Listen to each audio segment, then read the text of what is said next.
오늘 다음교회와 함께 하신 여러분들을 사랑하고 축복하고 환영합니다. 우리 옆 사람에게 인사합시다. 감사합니다. 음, 정말 이렇게 그 사람이 있어줘서 그 존재만으로 감사하다는 생각이 듭니다. 오늘 추수감사절이기도 한데요. 정말 하나님이 계셔서 너무 감사하고 또 하나님의 사랑으로 인해서 우리가 이렇게 사랑하는 분들을 계속 볼 수 있고 또 함께 할 수 있어서 너무 감사를 드립니다. 네, 우리 삶 가운데 감사가 넘쳐날 수 있는 저와 여러분 되길 바랍니다. 오늘 말씀 제목은 감사하는 믿음이 우리를 구원한다. 감사하는 믿음이 우리를 구원한다라는 제목인데요. 오늘은 추수감사주일입니다. 영어로는 Thanksgiving Day라고 하죠. 그래서 오늘은 한 해 동안 이렇게 베풀어 주신 하나님의 은혜에 대해서 감사를 하는 그런 날인데 미국 같은 경우는 이 땡스기빙 데이가 아주 최고의 명절이기도 하죠. 공휴일입니다. 그래서 이렇게 같이 모여서 또 식사도 하면서 감사를 나누는데 여러분은 무엇을 감사하시겠습니까? 올 한해 감사할 일이 많은데 어떤 분들은 뭐 감사할 일이 뭐 있어야 감사하지 이렇게 생각할 수도 있을 것 같아요. 근데 여러분 조금만 생각해 보면 감사할 거리가 참 많죠. 그렇지 않습니까? 또 감사할 거리가 없는 것처럼 보인다 할지라도 우리가 믿음으로 감사의 노래를 부를 때 하나님이 또 놀라운 축복을 부어주심을 믿으시기 바랍니다. 그럼 먼저 우리 추수감사절 좀 기원을 살펴보고 싶은데 여러분 추수감사절이 어떻게 시작된지 아세요? 추수감사절은 그 400년 전에 1620년 이제 영국의 청교도들이 신앙의 자유를 찾아서 이 메이플라워 호를 타고 아메리카 신대륙에 도착을 했죠. 그래서 그 첫 해에 이제 농사를 지었어요. 그래가지고 이제 곡식을 거두게 되었는데 그걸 감사해가지고 이렇게 하나님께 감사 기도를 드렸는데 그것이 바로 추수감사절의 기원입니다. 근데 기록을 보면은 이 청교도들이 첫 추수를 지나고 난 다음에 감사를 드리기 시작한 것이 아니라 신앙의 박해를 피해 영국을 떠나올 때부터 감사가 넘쳤다는 거예요. 또 긴 항해 동안에도 계속해서 이들은 어려움이 많았지만 감사를 했다고 되어 있습니다. 그리고 1620년 12월 26일 한겨울이에요. 정말 이렇게 그 미국 보스턴에 있는 그 플리머스 해변에 이들이 도착을 했는데 한겨울이니까 얼마나 추웠겠어요. 혹독한 추위 속에 다 얼어붙었는데 내려가지고 나무와 이 돌 같은 걸 바위를 붙잡고 막 울면서 이 환희를 이제 나눴다는 것이죠. 눈물과 환희에 뒤섞인 채 이 시편 100편 말씀으로 이들이 감사를 드렸다 그래요. 근데 이들이 미국을 발견할 때까지는 지금 우리가 겪고 있는 여러 가지 문제들이 있지만 그런 문제들보다 더 어렵고 힘든 문제들이 많았는데 아주 더 긴박하고 험한 상황이었음에도 불구하고 이렇게 계속해서 이제 하나님께 감사를 드렸다는 거죠. 뭐 예를 들면 강풍과 막 눈보라치는 그런 혹독한 추위가 있고 또 질병과 식량 부족 등으로 이들이 미국에 도착했을 때는 이미 100명이 출발했는데 50명이 죽은 상태였어요. 식량 부족, 질병 등으로, 추위 등으로. 그러니까 뭐 정말 감사가 안 나올 수 있겠죠. 그러나 117일 동안의 긴 항해 기간을 계속해서 이 사람들은 감사의 신앙으로 그 어려움들을 이겨냈다는 것이죠. 하박국 3장 17절과 18절 이렇게 말씀합니다. 비록 무화과 나무가 무성하지 못하며 포도나무에 열매가 없으며 감람나무에 소출이 없으며 밭에 먹을 것이 없으며 우리의 양이 없으며 외양간에 소가 없을지라도 나는 여호와로 말미암아 즐거워하며 나의 구원의 하나님으로 말미암아 기뻐하리라. 여기 없다는 말이 지금 5번 나와. 뭐가 없고 외양간에 소가 없고 감람나무에 소출이 없고 없는데 그럼에도 불구하고 하나님께 감사한다. 이것이 하박국 선지자의 고백입니다. 그러니까 이거는 뭐 어떤 그냥 뭐가 있어서 고마움에 대한 표시로 감사하는 것이 아니라 사실은 하나님 존재에 대한 그분이 나의 주님이 되심에 대한 어떤 그분의 섭리와 주권에 대한 그런 감사를 말하고 있는 거예요.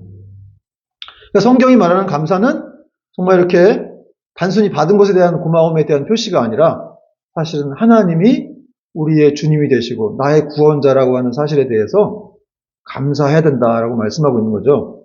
시편 118편 28절 보니까 주는 나의 하나님이시라 내가 주께 감사하리이다. 주는 나의 하나님이시라 내가 주를 높이리이다. 여러분 잘 생각해보면 주님이 하나님이 이 온 우주의 창조자가 우리의 주님이시고 우리의 구원자라는 사실이 얼마나 감사합니까? 그렇죠? 정말 하나님이 계셔서 참 좋다. 마틴 루터가 임종할 때 그런 말을 했는데 정말 하나님이 계시기 때문에 너무 감사한 거죠. 또 성경 기자들은 하나님께 감사하는 이유를 그분이 선하시고 또 인자하심이 영원합니다. 이렇게 말하고 있어요. 그분께 감사하는 이유. 그래서 시편 136편에는 무려 26번이나 여호와께 감사하라. 그는 선하시며 그 인자하심이 영원함이로다라고 고백하고 있습니다.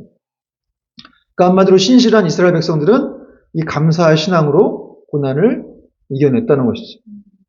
또 메이플라워를 타고 온 청교도들도 감사의 신앙으로 그 어려운 시간들을 이겨냈다는 거예요. 그러므로 여러분 세상에서 승리하려면 경쟁력을 얘기하잖아요. 우리가 지금 경쟁력이 있어야 된다 그러는데 신앙도 마찬가지예요. 감사의 경쟁력이 있어야 돼요. 감사의 경쟁력만 있다면 우리는 얼마든지 신앙에서 삶에서 승리할 수가 있는 겁니다. 그래서 사실 감사라고 하는 게 깊은 종교적인 행위라는 거예요. 여러분 살면서 감사함에 인색한 사람들의 특징이 뭔지 아십니까? 나에게 주어진 것, 나에게 베풀어진 것이 다 당연한 거라고 생각을 한다는 거예요. 근데 당연한 게 아니죠. 또 뭔가 이루고 나면 내가 했다고 생각하기 때문에 감사가 없는 거예요. 그러나 조금만 생각해보면 다 내가 한 게 아니죠. 당연한 건 없습니다. 다 주어진 거예요. 우리가 밥을 먹어도 그게 우리가 직접 농사지어서 만든 겁니까? 다 농부들이 고생해가지고. 그렇죠? 옷을 입어도 여러분 옷 입고 왔지만 이 옷을 누가 만들어줬기 때문에 우리가 이렇게 입고 있는 거 아니겠습니까? 그래서 여러분 영어의 땡크, 감사하다가 이 싱크라는 단어에서 유래가 되었다고 하죠. 감사하다는 생각하다라는 단어에서 유래가 되었다는 거예요. 그러니까 조금만 생각해보면 감사할 거리가 아주 많다라는 거. 여러분 지금 우리가 이렇게 살아 숨쉬고 있는 이런 생명들, 좀 숨쉬고 있는 거, 또 주어진 하루하루가 당연한 것이 아니고 또 지금 내가 여기까지 왔지만 나 혼자 여기까지 온 게 아니라 누군가의 도움으로 또 하나님의 도우심으로 여기까지 왔습니다. 그러니까 내가 이루는 것이 다 내 성취가 내 것이 아니라는 거예요. 그러므로 우리는 감사할 수밖에 없다는 것이죠. 여러분 짐승들도 개들도 여러분 예뻐해주고 고마워해주고 먹을 거 좀 감사하지 않습니까? 여러분 누가 그러죠? 집에 가면 가장 좋아하는 건 개밖에 없다고. 강아지가 가장 기뻐한다고. 그래요. 정말 이렇게 아빠 엄마가 집에 들어가도 자녀들은 나오지도 않고 밖에서 문 안에서 방 안에서 인사를 하는 경우가 많지만 강아지는 막 튀어나와가지고 막 좋아하고 난리를 칩니다. 여러분 그런 거 생각하면은 정말 우리가 정말 감사하는 인생이 고마운 인생이 얼마나 멋진 인생인지 알 수가 있다는 거예요. 오늘 본 말씀은 우리가 잘 아는 내용인데요. 예수님께서 이렇게 사마리아와 갈릴리 사이로 지나가시다가 한 마을에 들어가셔서 나병 환자들을 고쳐주시는 내용입니다. 오늘 말씀을 통해서 진정한 감사란 무엇이고 하나님께서 우리에게 원하시는 그런 메시지는 무엇인지 주시는 메시지는 무엇인지 살펴보겠습니다. 11절부터 14절까지 말씀 보니까 예수께서 예루살렘으로 가실 때에 사마리아와 갈릴리 사이로 지나가시다가 한 마을에 들어가시니 나병 환자 10명이 예수를 만나 멀리 서서 13절 읽어보세요. 시작. 소리를 높여 이르되 예수 선생님이여 우리를 불쌍히 여기소서 하거늘 14절 시작. 보시고 이르시되 가서 세상들에게 너희 몸을 보이라 하셨더니 그들이 가다가 깨끗함을 받은지라. 예수님이 예루살렘으로 올라가시다가 사마리아와 또 갈릴리 지역 사이를 지나가셨던 것 같아요. 근데 예수님이 그리고 들어가셔서 한 마을에 들어갔는데 예수님이 왔다는 소문을 다 듣고서 나병 환자 10명이 예수님을 찾아왔습니다. 여러분 당시 나병이라고 하는 병은 하늘이 내린 벌이다. 이런 칭호가 있을 정도로 좀 무서운 병이라고 생각이 돼서 전염되는 병이라고 생각해서 이렇게 사람들에게 아주 멸시와 천대를 받는 그런 병이었습니다. 전염된다고 해서 사랑하는 가족들과 다 떨어져가지고 이 마을 밖에서 격리돼가지고 살아야 했죠. 그러니까 여러분 이 나병 환자들이 얼마나 고통스럽고 비참하고 정말 사랑하는 가족들한테 또 버림받는 사람도 있었지 않겠습니까? 그런 상황들에서 정말 이렇게 너무 괴로운 그런 삶을 사는데, 또 이 사람들은 예배를 드리고 싶어도 또 예배당에 올 수가 없으니까, 회당에 올 수가 없으니까 예배를 드릴 수가 없었던 것이죠. 그렇게 고독하게 이렇게 고립되어 살아가던 그 사람들이, 나병 환자들이 예수님이 오셨다는 소문을 듣고서 예수님을 찾아온 거예요. 근데 가까이 가지는 못하고 멀리 서가지고 정말 이제 소리를 높여서 예수님을 불렀습니다. 12절, 13절 보니까 나병 환자 10명이 예수를 만나 멀리 서서 소리를 높여 이르되 예수 선생님이여 우리를 불쌍히 여기소서. 여러분 정말 이렇게 긍휼에 호소하는 기도만큼 응답이 빨리 되는 기도는 없는 줄 믿으시기 바랍니다. 예수님 나를 불쌍히 여겨주세요 라는 기도가 정말 하나님을 가장 움직일 수 있는 그런 기도라는 거죠. 왜냐하면 주님이 불쌍히 여기시면 다 끝나기 때문에 그렇습니다. 주님께서는 이렇게 돌 맞아 죽을 각오까지 하고 나온 나병 환자들의 이 고통스러운 부르짖음을 외면치 않으시고 그들의 부르짖음을 들어주셨습니다. 그래서 어떻게 하셨냐면 너희 몸을 이 제사장들한테 가서 보여라 이런 말씀하신 거예요. 그런데 이 말은 당시 이제 행해지던 어떤 이 관습과는 좀 상반된 말이었는데, 왜냐하면 이 나병 환자가 병이 나은 다음에 찾아가는 곳이 제사장들이었어요. 그리고 이제 제사장의 확인을 받고 예물을 드리고 집에 돌아가는 건데, 근데 지금 나왔지도 않은 상태에서 먼저 제사장에게 가라, 가서 너희 몸을 보여라 이렇게 말씀하셨다는 것이죠. 그러니까 사실은 이 나병 환자들 입장에서는 모험을 해야 되는 거예요. 모험을 가다가 이 나병 환자가 돌아다니면 돌 맞아 죽을 수 있었던 거죠. 그 당시 상황에. 그러니까 죽을 수도 있는 상황인데 예수님 말씀을 붙들고 가야 되는 그런 상황이었던 것입니다. 그럼에도 불구하고 이들이 주님의 말씀을 굳게 믿고 순종하며 가다가 이렇게 병이 낫게 되는 그런 축복을 받게 되었습니다. 그러므로 여기서 우리가 알 수 있는 건 뭡니까? 믿음이라고 하는 것은 모험심이 필요하다는 것을 알 수가 있어요. 그래서 그 말씀을 신뢰하고 자신의 생명까지 내어 맡길 때 놀라운 일이 이게 된다는 것이죠. 여러분 우리가 천국을 가본 적이 없죠. 예수님을 본 적도 없습니다. 그러나 우리는 하나님의 약속의 말씀을 믿고 그분을 따라가야 한다는 거예요. 또 그분이 주실 상급을 바라보면서 성경도 읽고 또 기도하고 전도하고 선교하면서 계속해서 헌신하는 삶을 살아야 한다는 거예요. 그분을 본 적도 없어요. 그러나 이 영적인 이런 일에는 반드시 모험심이 있어야 그분을 따라갈 수가 있다는 것이죠. 그리고 그렇게 가던 중 한 사람이 자기가 나온 것을 보고 하나님께 영광을 돌리면서 예수님께 돌아왔습니다.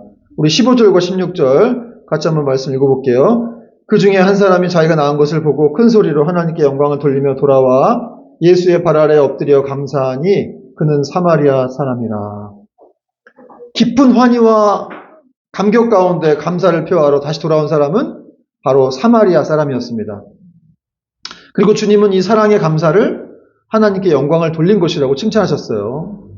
여러분 사마리아 사람은 당시 이제 유대 사회에서 아주 그런 유대인들한테 아주 차별받는 천대와 멸시를 받는 사람들이었죠. 그런데 유대인들은 감사로 돌아오지 않고 오히려 사마리아 사람 한 명만 특별하게 감사하지도 않아야 될 사람들인데 이 사람들이 돌아와서 주님께 감사를 표한 것입니다. 여러분 그 사무엘 라위보이치라는 변호사가 있어요. 사무엘 라위보이치. 저도 처음 들어보는 분인데 이분이 평생에 걸쳐서 변호사인데 18명의 사형수를 이렇게 변호해가지고 사형을 면하게 해줬다 그래요. 그러니까 이제 감형을 시켜준 거죠. 얼마나 감사해요? 근데 이분한테 나중에 감사하러 온 사람들이 단 한 명뿐이었다는 거예요. 평생에 걸쳐서 18명의 사형수를 다 감형시켜줬는데 정말 한 사람만 찾아와서 감사를 했다는 거예요. 또 이분이 2,500명의 사람들을 직업 소개서에다 이렇게 소개해주고 직업을 이제 안선해 주었는데 나중에 감사하러 온 사람은 10명뿐이었다는 거예요. 사람들이 이렇게 감사할 줄 모른다는 거예요. 그래서 여러분 러시아의 대문호 도스토옙스키가 이런 말을 했어요. 인간은 감사할 줄 모르는 두 발 달린 동물이다. 여러분 고침을 받았지만 감사하러 돌아오지 않는 9명의 모습은 바로 우리의 모습일 수도 있다는 것이죠. 여러분은 어떤 사람입니까? 여러분은 감사가 넘칩니까? 아리스토텔레스가 이런 말 했어요. 인간의 마음 중에 가장 쉽게 늙는 부분이 있다면 그것은 곧 감사하는 마음이다. 여러분, 우리가 몸이 늙지 않도록 계속 운동하고 훈련하잖아요. 그렇듯이 감사를 의도적으로 훈련하지 않으면 쉽게 우리 입술에서 감사가 나오지 않는다는 거예요. 그래서 감사는 훈련이라는 거예요. 그래서 의도적으로 감사를 표해야 한다는 거. 이 템플턴상을 제정한 존 템플이라는 사람이 그의 책 열정에서 이 감사의 생활을 실천하기 위해서는 첫째, 감사할 대상을 찾아서 칭찬하고 마음을 전하라 이렇게 말했습니다. 둘째는 우리가 열망하는 좋은 일이 실제 일어나기 전에 미리 감사해라. 여러분, 좋은 일이 일어나기 전에 미리 감사하기 바랍니다. 셋째는 우리에게 닥친 문제와 또 도전 과제에 감사하라고 말했어요. 문제를 감사하라는 거예요. 여러분, 사마리아 사람은 자신이 나은 것을 보고서 예수님을 의도적으로 찾아갔고 또 베푸시는 은혜를 잊지 않았습니다. 그렇게 돌아와서 감사한 사마리아 사람에게 예수님이 놀라운 말씀을 하십니다. 17절과 17, 18, 19절 보니까 예수께서 대답하여 이르시되 10사람이 다 깨끗함을 받지 아니하였느냐? 그 9은 어디 있느냐? 이 이방인 외에는 하나님께 영광을 돌리러 돌아온 자가 없느냐 하시고 그에게 이르시되 일어나 가라. 내 믿음이 너를 구원하였느니라 하시더라. 주님이 말씀하셨어요. 10사람이 다 이렇게 깨끗함을 받지 않느냐? 그런데 이 이방인 외에는 어째 돌아온 사람이 아무도 없느냐? 그러면서 사마리아 사람에게 네 믿음이 너를 구원하였다. 그러면서 영원 구원의 약속까지 선포해 주셨습니다. 그러니까 한마디로 제대로 된 구원을 받은 사람은 이 사마리아 사람밖에 없다는 거예요. 이 9명 유대인들은 반쪽짜리 구원을 받은 거고 제대로 된 구원을 받은 온전한 영육간의 구원을 받은 사람은 이 사마리아 사람 한 사람밖에 없다는 것을 주님이 선포하신 겁니다. 여러분, 예수님은 지금 네 감사가 너를 구원하였다라고 말씀하지 않고 네 믿음이 너를 구원하였다 이런 말씀하셨어요. 그러니까 결국 감사하는 것이 믿음이라는 것을 예수님이 지금 말씀하신 거예요. 감사가 믿음이라는 거예요. 여러분, 감사할 수 있는 사람은 믿음 있는 사람이에요. 정말 하나님이 어떤 분이신지를 알고 그분이 나에게 어떤 은혜를 베푸셨는지를 아는 사람, 또 앞으로 어떻게 은혜를 베푸실 것을 믿는, 기대하는 사람이 감사할 수 있습니다. 그러므로 감사와 믿음과 구원은 하나라고 하는 것입니다. 그렇습니다, 여러분. 감사가 우리를 구원합니다. 또 인간을 더 높고 품위 있는 존재로 만들어주는 것이 바로 감사예요. 물론 주님께서 다시 돌아와서 감사하라 이런 말씀 안 하셨죠. 그러니까 다시 안 돌아올 수도 있을 수 있었겠지만 그럼에도 주님이 이런 말씀하신 이유는 이 사람들이 가다가 다 나음을 입었는데 그 자리에서라도 이렇게 무릎 꿇고 기도한 사람, 하나님 감사합니다라고 영광을 돌린 사람이 없었다는 거예요. 물론 9명이 다 감사를 안 했다고 해서 그럼 감사를 다 취소했을까요? 저 같으면 취소합니다. 아니 이것들이 지금 다시 원위치 이렇게 해야 될 것 같은데 주님은 그렇게 하지 않으셨다는 거예요. 그렇게 째째하신 분이 아니고 그 긍휼과 크신 자비로 감사하지도 않았지만 그들을 그냥 이렇게 집으로 돌려보내주셨습니다. 그러나 주님은 안타까우셨어요. 도대체 이 이방인 외에는 다 9명 어디 갔냐? 네, 여러분, 이 도스토옙스키가 또 유명한 말을 했는데 감사를 모르는 그 사람 자체가 벌이라는 거예요. 감사를 모르는 사람은 얼마나 그 사람 자체가 힘들겠어요. 삶에 감사가 없으니까. 그 자체가 벌인 것이지. 형벌입니다. 여러분, 우리는 정말 감사하는 사람인지. 저도 이 말씀을 준비하면서 참 저를 돌아봤어요. 너는 정말 넌 목사인데 넌 진짜 감사하는 사람이냐? 근데 저도 막 이렇게 충만히 막 감사가 넘치는 사람은 아닌 것 같더라고요. 저도 회개를 많이 했습니다. 정말 이렇게 개척교회를 하게 해주시고, 사랑하는 가족들 계속 하나님 돌봐주시고, 우리 성도들도 있게 해주시고, 이 모든 상황들이 다 이렇게 감사하고, 지금까지도 이렇게 어려운 상황에서도 계속 하나님이 이렇게 유지시켜 주시고, 또 무엇보다도 계속 또 건강을 주셔가지고 이렇게 목회를 하게 하시고, 또 매일마다 느끼는 건데 요즘 제가 많이 걷습니다, 낮에. 점심 먹고 이제 7,000보, 8,000보도 막 걷고, 제 아내가 시킨 건 시킨 거긴 한데, 네, 조용하겠습니다. 그래서 이렇게 열심히 걷고 있는데, 걸으면서 보니까 너무 이렇게 아름다운 거예요, 세상이. 가을에 막 단풍이 짙고 막 그냥 그 낙엽 떨어지는 낙엽이 우수수 막 그런 노래가 생각나면서 막 떨어지는데 그걸 막 싹싹 밟고 있는 제 자신이 아니 도대체 행복이 뭔가? 감사가 무엇인가? 일론 머스크 같이 막 전 세계에서 돈을 제일 많이 갖고 있어야 제일 행복한 건가? 아마 그 사람 행복하지 않을 것 같아요, 제가 볼 때. 얼마나 바쁘겠어요, 힘들고. 자기가 먹여 살아야 되는 수십만, 수백만이 있고. 뭐 잘못하면 그냥 다 죽는 거죠. 그런 상황에 감사가 있을까? 이 GD라는 사람이 유퀴즈에 나왔지만 보니까 그렇게 돈이 많이 벌고 했는데도 자기가 누군지 모르겠다는 거예요. 내가 누군지도 모르겠고 정말 행복해야 되는데 행복하지 않다. 아니 남들이 볼 땐 행복해야 될 사람인데 행복하지 않다는 거예요. 그런 것을 저도 많이 느꼈습니다. 돈이 많다고 해서 가진 게 많다고 해서 결코 행복한 게 아니구나. 진짜 그럴 것 같아요. 왜냐하면 인간을 하나님 그렇게 만드시지 않으셨거든요. 인간을 영혼을 사모하는 존재로 만드셨기 때문에 그런 물질 같은 것들이 채워진다고 해서 감사가 없는 거예요. 자기가 행복하지 않은 거예요. 여러분, 우리의 삶이 어떻다 할지라도 정말 이렇게 감사할 수 있다면 진짜 믿음 있는 사람이고 성공한 사람입니다. 여러분의 삶이 어떠하든지 하나님이 돌봐주시고 있다는 거예요. 까마귀 한 마리도 하나님 돌보시고 계시는데 우리를 이렇게 돌봐주고 계신다면 얼마나 감사한 일입니까? 여러분 성경에서 가장 위대한 사도를 뽑으라고 한다면 사도 바울을 들 수 있죠. 그 바울의 신학을 한마디로 표현하면 감사의 신학이라고 할 수 있어요. 그래서 그는 늘 성경에서 감사를 말씀하고 있습니다. 빌립보서 4장 4절부터 7절까지 보니까 6절 7절 보니까 아무것도 염려하지 말고 다만 모든 일에 기도와 간구로 너희 구할 것을 감사함으로 하나님께 아뢰라. 기도할 때도 감사하라는 거예요. 감사함으로 아뢰라는 거죠. 그리하면 모든 지각에 뛰어난 하나님의 평강이 그리스도 예수 안에서 너희 마음과 생각을 지키시리라. 또 에베소서 말씀을 통해서도 감사하는 말을 하라 이렇게 말씀하고 있어요. 에베소서 5장 1절부터 4절까지 보니까 이렇게 돼 있어요. 그러므로 사랑을 받는 자녀같이 너희는 하나님을 본받는 자가 되고 점점점점 4절에 보니까 누추함과 어리석은 말이나 희롱왕의 말이 마땅치 아니하니 오히려 감사하는 말을 하라. 기도할 때도 감사하고 말할 때도 감사하는 말을 하라는 거예요. 또 골로새서 3장에서도 그리스도의 평강이 너희 마음을 주장하게 하라. 너희는 평강을 위하여 한 몸으로 부르심을 받았나니 너희는 또한 감사하는 자가 되라.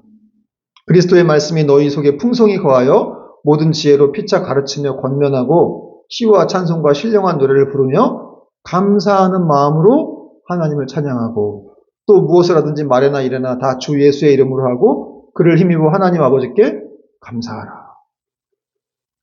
여러분 바울의 신학은 감사 신학이에요. 감사하라는 거예요. 하나님께 감사하라.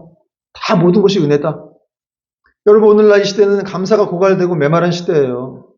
정말 감사 불감증에 걸렸다고 해도 과언이 아닌 그런 시대인데 사람들이 감사하기보다는 늘 원망하고 탓하고 누구 탓하고 그냥 비관하고 분노를 막 표출하는 그런 시대입니다. 직장에서 일하는 사람들이 감사를 모르고 사장님이 직원한테 감사할 줄 모르고 또 지도자들이 국민을 감사할 줄 모르고 또 국민들도 지도자들한테 감사할 줄 모르는 그런 시대입니다. 근데 어떻게 보면 또 사실 이렇게 감사하는 삶을 살고 싶어도 감사 에너지가 지금 많이 빠져 있다는 것을 느끼기도 합니다. 그렇죠? 그러면은 이런 위기를 어떻게 극복할 수 있을까? 우리는 어떻게 사도 바울처럼 이렇게 감사가 넘치는 그런 삶을 살 수 있을까? 바울은 그 비결에 대해서 골로새서 2장 6절 7절에서 말씀합니다. 그러므로 너희가 그리스도 예수를 주로 받았으니 그 안에서 행하되 그 안에 뿌리를 박으며 세움을 받아 교훈을 받은 대로 믿음에 굳게 서서 감사함을 넘치게 하라.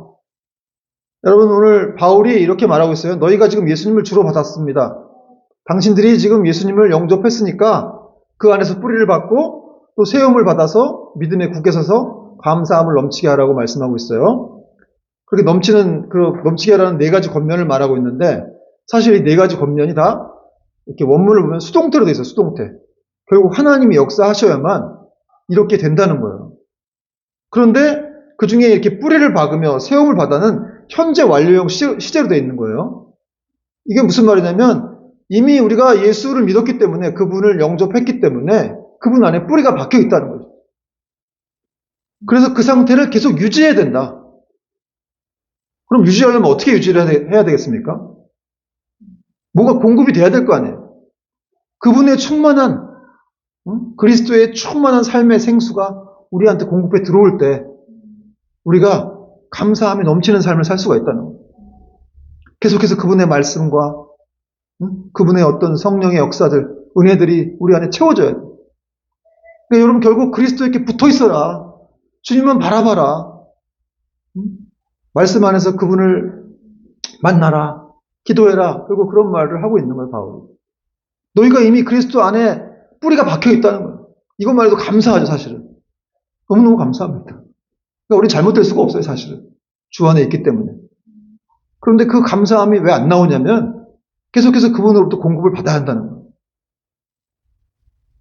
기름 떨어지면 자동차 못 가잖아요. 그렇듯이 우리 신앙에도 계속해서 그리스도로부터 그런 어떤 영적인 기름들이 들어와야 우리가 계속 이렇게 삶을 유지하고 감사가 넘쳐나고 살아갈 수가 있다는 것이죠. 여러분, 예수님과 관계없는 삶을 사는 분들이 얼마나 힘들겠어요. 자기 힘으로 살아야 되니까. 그리고 또 그분의 공급을 받으면 여러 가지 걱정할 문제도 없겠죠. 하나님 다 채워주시니까. 여러분, 정말 우리가 그리스도 안에 뿌리가 박혀 있다는 것을 믿으면서 계속해서 그분의 공급을 받아서 더 충만한 삶을 살 수 있는 저와 여러분 되기를 바랍니다. 마지막으로 감사는 나눔으로 완성이 되는데요. 이 바울의 신학은 감사의 신학이면서 또 은혜의 신학이기도 합니다. 그래서 이 선물처럼 받은 은혜이기에 사도 바울이 예수님 믿는 사람들 잡아다 죽인 사람이었잖아요. 자기가 그리스도인이 됐다라고 하는 사실은 정말 큰 은혜입니다. 그러니까 그 은혜를 이렇게 나누어 줘라. 바울이 그런 말을 하고 있어요. 그러면서 로마에 있는 교회에 편지를 쓰면서도 소망 중에 즐거워하며 환난 중에 참으며 기도에 항상 힘쓰며 성도들의 쓸 것을 공급하며 손대접하기를 힘쓰라. 항상 이렇게 나눠줘라, 바울이. 그래서 여러분, 초대 기독교 가정들에는 항상 이렇게 담요와 양초와 마른 빵 세 가지가 구비되어 있었다고 합니다. 언제 나그네가 들어올지 모르기 때문에 그들에게 들어오면 그들에게 담요를 나눠주고 또 불을 켜주고 빵을 주기 위해서 항상 이렇게 집안에 이 가정의 필수품으로 그것을 구비하고 있었습니다. 한마디로 초대교회 성도들이 계속해서 이 바울의 이 은혜의 신학과 감사의 신앙을 나눔과 환대로 실천을 한 거예요. 여러분, 나눔이라고 하는 건 하나님이 정말 기뻐하시는 제사입니다. 히브리서 13장은 이렇게 말씀하고 있습니다. 15절, 16절. 그러므로 우리는 예수로 말미암아 항상 찬송의 제사를 하나님께 드리자. 그리고 이제 마지막 절에 16절에 오직 선을 행함과 서로 나누어 주기를 잊지 말라. 하나님은 이 같은 제사를 기뻐하시느니라. 여러분, 결론을 맺겠습니다. 여러분, 감사의 신앙이, 감사하는 마음이 위기 극복의 열쇠예요. 그 감사를 표현해야 한다는 거예요. 의도적으로 훈련해야 한다는 것이죠. 여러분, 종교개혁자 마틴 루터가 신자와 비신자의 차이는 그 삶에 감사가 있느냐 없느냐이다. 없느냐에 있다. 이런 말을 했어요. 여러분, 우리 삶에 지금 감사가 없다면 정말 우리가 하나님과 연결되어서 정말 그분의 은혜 가운데 공급받고 살아가고 있는지 그걸 생각해 봐야 되고, 또 감사가 없어도 너무 낙심하실 필요가 없습니다. 왜냐하면 우리가 그분 안에 뿌리를 받고 있기 때문에 그분이 또 채워주시면 또 감사가 나오는 거예요. 그래서 여러분, 사실 이렇게 예배 시간에 여러분이 말씀을 듣고 우리의 영혼을 이렇게 풍성하게 채우고 하는 시간이 너무너무 중요한 거예요. 여러분, 그래서 우리는 언제나 어떤 상황이든지 감사할 수밖에 없는 그런 사람들이라는 것을 믿으시기 바랍니다. 찰스 스펄전의 감사 10계명 10가지 얘기하고 마치겠습니다. 첫 번째, 생각이 곧 감사다. 아까도 설명드렸지만 생각과 감사는 어원이 같다. 깊은 생각이 감사를 불러일으킨다. 두 번째, 작은 것부터 감사하라. 바다도 작은 물방울부터 시작되었다. 아주 사소하고 작아 보이는 것에 먼저 감사하라. 그러면 큰 감사거리를 만나게 된다. 세 번째, 자신에게 감사하라. 여러분, 자신에게 감사하고 있어요? 감사가 안 되죠, 그죠? 자기를 성 어거스틴이 이런 말을 했어요. 인간은 높은 산과 태양과 별들을 보고 감탄하면서 정작 자신에 대해서는 감탄하지 않는다. 자신에게 감사하는 것은 매우 이렇게 익숙하지 않다는 거예요. 그러나 여러분 자신에게 감사해야 돼요. 사실은. 우리가 하나님의 형상이 있지 않습니까? 사실 감탄할 만한 존재예요. 네 번째, 일상을 감사하라. 숨을 쉬거나 맑은 하늘을 보는 것처럼 관심을 가지지 않으면 절대 할 수 없는 감사가 어려운 감사이다. 일상을 감사하라는 거예요. 하늘을 보고 숨을 쉬고 하는 것들. 다섯 번째, 문제를 감사하라. 문제에는 항상 해결책도 있게 마련이다. 6번, 여섯 번째, 더불어 감사하라. 장작도 함께 쌓였을 때 더 잘 타는 법이다. 가족끼리 감사를 나누면 30배, 60배, 100배의 결실로 돌아오게 된다는 거죠. 일곱 번째, 그럼에도 불구하고 감사하라. 결과를 보고 감사하지 말고 문제 앞에서 드리는 감사가 아름답다는 거예요. 여덟 번째, 잠들기 전에 감사하라. 대부분의 사람들이 짜증과 걱정을 안고 잠자리에 든다. 잠들기 전에 감사는 영혼의 청소가 된다.